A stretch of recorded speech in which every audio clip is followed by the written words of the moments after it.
Para comenzar a hablar sobre la infección vírica, es importante definir de manera básica qué es un virus y cómo se compone. Estos son microorganismos intracelulares obligados que dependen de la maquinaria bioquímica de la célula hospedadora para su replicación. Estos están compuestos por un ácido nucleico, ya sea DNA o RNA en el centro, cubierto por una cápside, una envoltura membranosa en caso de ser envueltos, y espículas o glucoproteínas. Los virus RNA tienen moléculas para empezar a replicarse en el citoplasma, debido a que las células no pueden replicar el RNA. Los virus DNA se incorporan dentro del núcleo y empiezan con la replicación de la célula a crear muchos virus. Además, establecen infecciones persistentes, a diferencia de los virus RNA que son transitorios. Uno de los principales mecanismos de la inmunidad innata contra los virus es la inhibición de la infección por medio de los interferones. Estos se dividen en dos grandes familias, tipo 1 y tipo 2. En el tipo 1, los interferones alfa y beta son los más relevantes. El interferón alfa es secretado por células infectadas como células dendríticas plasmocitoides, macrófagos y linfocitos B. El interferón beta por fibroblastos y células endoteliales. Y el interferón gamma es producido por los natural killer. Los estímulos más potentes de la síntesis del interferón tipo 1 son los ácidos nucleicos víricos. Algunas de sus funciones son que inducen en células adyacentes a la infección un estado intrínseco antiviral que limita la diseminación de los patógenos virales. Esto por medio del receptor de interferón alfa-beta, el cual expresan todas las células nucleadas. Este activa la vía JAK-STAT que induce la transcripción de varios genes.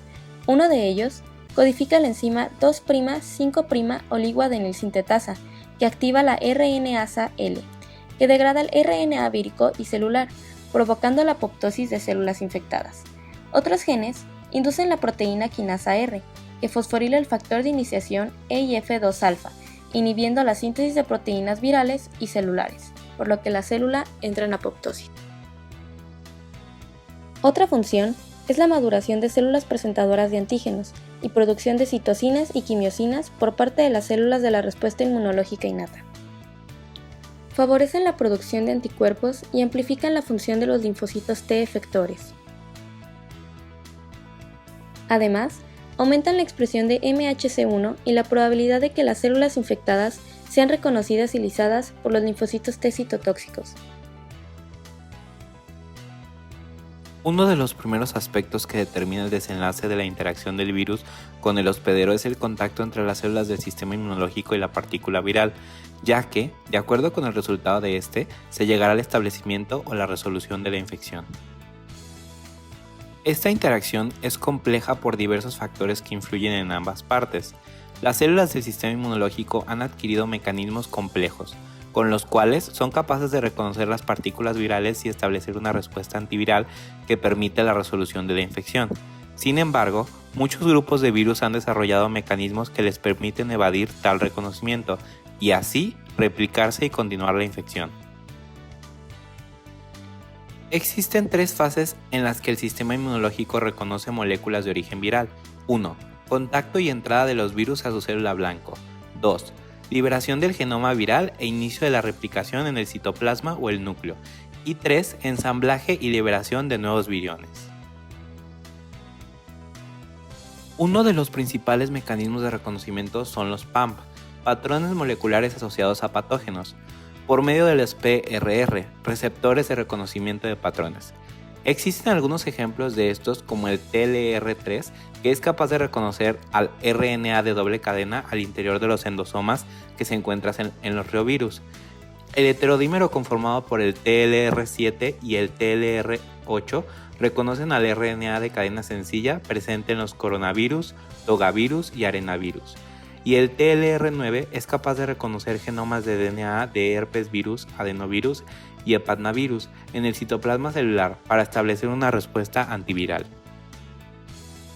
En el interior de la célula, el reconocimiento es llevado a cabo por PRR intracelulares, llamados RLR, RIG-1-like receptors, que reconocen RNA viral y son capaces de activar una respuesta de interferones tipo 1 caracterizada por altas dosis de interferón alfa e interferón beta. Dentro de esta familia se describen 3 receptores: RIG1 para segmentos cortos de RNA, MDA5 Melanom Differentiation Associated Protein 5 para segmentos largos de RNA y LGBP2 Laboratory of Genetics and Physiology 2, que funciona como potenciador de la respuesta inmune. Estos receptores activan vías dentro de la célula que concluyen en la activación de los ISG, genes estimulados por interferón, que se piensa son proteínas capaces de inhibir la replicación viral en todas sus fases. El ensamblado y liberación de las nuevas partículas virales de la célula infectada sucede en zonas muy próximas de la membrana externa y existen mecanismos celulares cuya función es limitar o inhibir dicha liberación.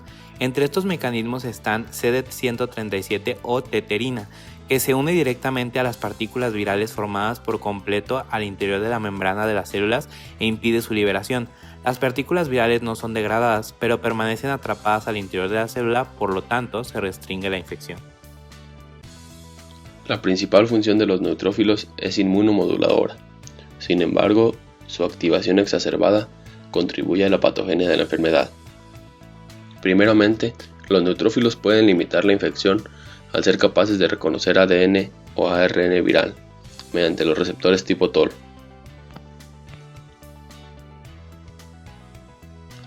Al reconocer el genoma viral, los neutrófilos generarán un estado antiviral caracterizado por la secreción de interferón alfa e interferón beta, que junto con interleucina 8 y la degranulación de su contenido, los neutrófilos atraerán otras células del sistema inmune y activarán principalmente células dendríticas y linfocitos T citotóxicos. Otro de los mecanismos de defensa de los neutrófilos es la formación de una trampa extracelular. La trampa extracelular de neutrófilos va a tener la principal función de limitar la dispersión viral y se va a formar a partir de los siguientes pasos. Primero tiene que haber un reconocimiento del virus por parte del neutrófilo. Esto va a inducir que haya una pérdida de la forma lobulada del núcleo del neutrófilo. Después habrá una homogenización de la cromatina para que después haya una ruptura de su membrana nuclear, lo que va a permitir que haya una mezcla tanto del componente citoplasmático como del componente nuclear. Finalmente habrá una ruptura de la membrana celular para que se libere todo ese contenido al medio extracelular y así atrapar a los virus y limitar su dispersión viral, como lo mencioné anteriormente. La activación exacerbada de los neutrófilos puede tener efectos adversos en el organismo. Primeramente, porque va a haber una secreción excesiva de las enzimas antimicrobianas, va a haber una fagocitosis excesiva, una secreción excesiva de gránulos líticos, y esto va a incrementar la muerte celular del tejido sano y por ende se agravarán los síntomas de la enfermedad. Otra manera de causar daño a sí mismo es que al infectarse y ser las células inmunitarias más abundantes de la circulación, pueden diseminarse a otros sitios anatómicos y ser responsables de viremias importantes. Otras células importantes en la respuesta antiviral son los linfocitos NK. Algunos de ellos son atraídos por los neutrófilos y su principal función es eliminar las células infectadas. La activación de estos será gracias a la teoría del misincel, en la que la ausencia del complejo mayor de histocompatibilidad tipo 1 permitirá que haya una activación de su respuesta antimicrobiana, permitiendo la secreción de gránulos citotóxicos, entre ellos perforinas y granzimas, lo que ocasionará una inestabilidad en la membrana de la célula infectada y por ende habrá una muerte celular. Los macrófagos y las células dendríticas son conocidas en el ámbito inmunológico como células presentadoras de antígenos. Estas se caracterizan por su alta capacidad fagocítica y la facultad única de presentar antígenos peptídicos a los linfocitos vírgenes para activarlos y generar una respuesta inmune adaptativa. Están ubicadas en sitios anatómicos estratégicos y son de las primeras en llegar a sitios de infección en respuesta a agentes quimiotáxicos. Los macrófagos se caracterizan por tener una alta capacidad fagocítica y microbicida, ya que producen distintas enzimas degradativas con las que destruyen los materiales fagocitados en los tejidos donde residen. Al ser APC, son capaces de presentar antígenos exógenos en contexto MHC clase II.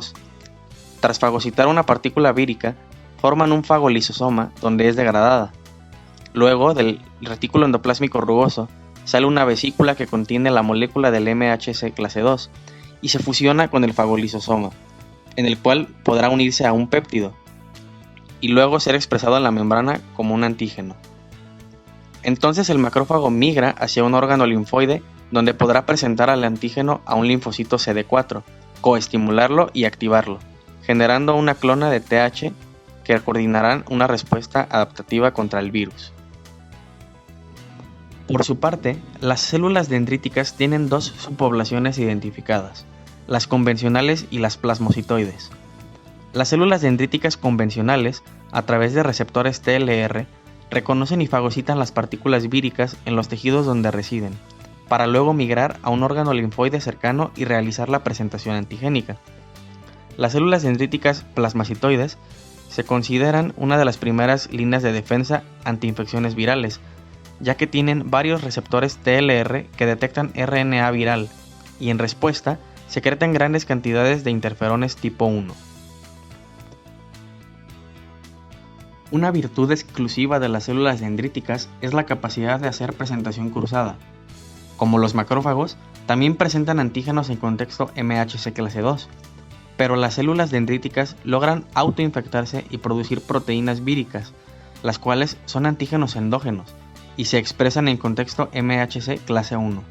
De esta manera, activan también a linfocitos CD8 y convertirlos en CTL. A esto se le llama presentación cruzada. Cuando un virus infecta a una persona, invade sus células para poder sobrevivir y replicarse. Una vez dentro, las células del sistema inmunitario no pueden ver al virus y por tanto no saben que las células están infectadas. Para detectarlos, las células utilizan un sistema que les permite mostrar a otras células lo que hay dentro de ellas, a través de los llamados complejos mayores de histocompatibilidad, que muestran fragmentos de proteínas en la superficie. Si la célula está infectada con un virus, estos fragmentos incluirán también los correspondientes al virus. Sin embargo, los virus tienen una gran capacidad de adaptación y han desarrollado mecanismos para evitar ser detectados. Algunos bloquean la migración hacia la superficie de las moléculas de MHC, evitando así la presentación antigénica. Si esto ocurre, la célula T no puede saber si hay o no un virus en el interior.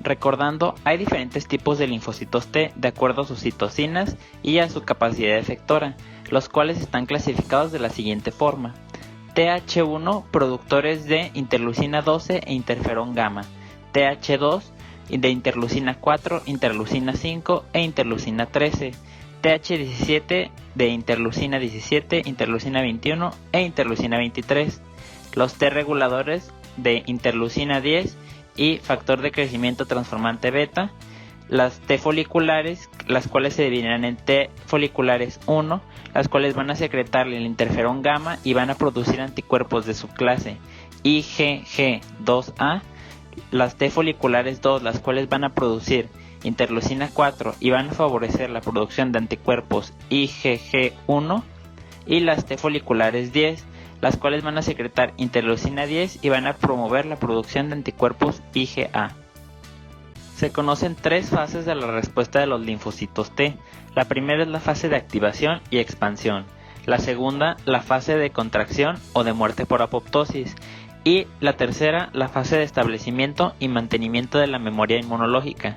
En la primera, que es la fase de activación y expansión, va a ocurrir por dos vías. La primera es la liberación de gránulos que contienen perforinas y granzimas.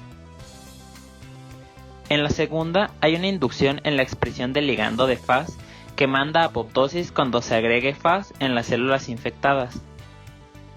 Los linfocitos T pueden viajar hacia los tejidos infectados cuando ya no expresan CCR7 y CD62 ligando.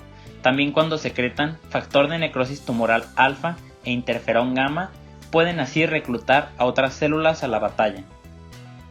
Cuando se alcanza un pico máximo de actividad, varias infecciones pueden ser resueltas. Después, se presenta una fase de silenciamiento de la respuesta inmunológica en el que se manda apoptosis a un gran número de linfocitos efectores y la conversión de algunos a memoria. Cerca del 5 al 10% de los linfocitos expresan altos niveles de CD27 y el receptor para interleucina 17 y se consideran como precursores de memoria. Se considera que para que una respuesta antiviral sea buena, necesita la respuesta de las células, aunque algunos virus pueden inhibir esta respuesta al disminuir la producción de interferones. En una infección aguda, los linfocitos T citotóxicos son necesarios para controlar la infección, pero requieren la cooperación de los T helper. En una infección crónica, como se es incapaz de eliminar el virus, los linfocitos T citotóxicos solo pueden retrasar la progresión de la enfermedad y limitar su gravedad. Se cree que los linfocitos T citotóxicos no están presentes en tejidos linfoides secundarios, y estos ofrecen un lugar en el que los virus pueden evadir el ataque de los linfocitos y así crear un reservorio que podría sostener una infección crónica. Los linfocitos T reguladores pueden beneficiar a minimizar el daño a los tejidos por la respuesta inmunológica. La respuesta humoral es llevada a cabo por linfocitos B activados, los cuales, durante la respuesta celular, se transforman en células plasmáticas. Esta diferenciación ocurre cuando el linfocito B entra en contacto con un antígeno desconocido. Esta célula plasmática comienza a fabricar anticuerpos complementarios a los antígenos. Las células plasmáticas comienzan a dividirse y a liberar los anticuerpos. Esta es la respuesta humoral primaria y es un poco tardada para ponerse en marcha. Estas células, contrarias a los linfocitos T, no atacan directamente a las células infectadas ni a los patógenos, sino que liberan anticuerpos que se fijarán a los antígenos del patógeno, facilitando su fagocitosis por los macrófagos. Una vez divididas las células plasmáticas, parte de ellas se quedarán reservadas como células de memoria en el torrente sanguíneo. Esto para que cuando vuelva a aparecer el patógeno se pueda crear una respuesta más rápida, ya que éstas sabrán qué anticuerpo crear. Esto se le va a conocer como respuesta humoral secundaria. Los virus han desarrollado numerosos mecanismos para evadir la respuesta inmunitaria. Uno de ellos es la deriva antigénica. Esto se refiere a que el genoma de un virus puede sufrir alguna mutación en los genes que codifican las proteínas de superficie. Si esto sucede, los antígenos expresados en la superficie vírica serán modificados y no podrán ser reconocidos por los anticuerpos generados por el sistema inmunitario. De esta manera, un virus puede hacerse resistente a la inmunidad generada en infecciones anteriores. A su vez, algunos virus pueden inhibir la presentación de los antígenos procesados y presentados por las moléculas de MHC clase 1. Esto sucede cuando el virus produce diversas proteínas y mediante ellas bloquea diferentes pasos en el procesamiento, transporte y presentación del antígeno. Un ejemplo de esto puede ser la inhibición de la actividad del proteasoma o el bloqueo de la síntesis del MHC. Como resultado, las células infectadas por los virus no pueden ser reconocidas ni atacadas por los linfocitos CD8 activados.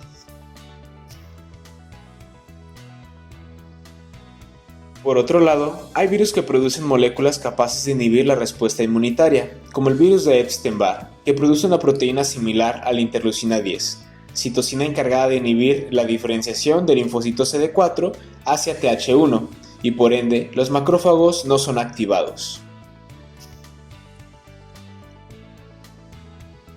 Por último, algunos otros virus pueden infectar y matar o inactivar a linfocitos T inmunocompetentes, como sucede con el virus de la inmunodeficiencia humana, que infecta y ocasiona la destrucción de los linfocitos CD4, los encargados de inducir las respuestas inmunitarias.